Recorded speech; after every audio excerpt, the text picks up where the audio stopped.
என்னங்க முருங்கைக்கீரை சாம்பார் வாழைப்பூ வடை காம்பினேஷன் அல்ல போகுது. காம்பினேஷன்ல கரெக்டாக தான் இருக்கும். இதுக்கு முன்னாடி நீ வாழைப்பூ வடை செஞ்சிருக்கியா?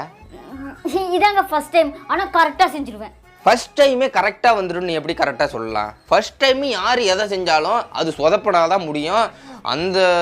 அதை வச்சு பார்க்கும்போது இன்னைக்கு வாழைப்பூ வடை சொதப்புறதுக்கு நிறையா வாய்ப்பு இருக்குது. நீ வேணா பாரு, சரியாக வராது. அது சரியாகவே வர வேணாம். உன் வாயை முட்டு கொஞ்சம் கம்மிடுறா. ரைட்டு விடு.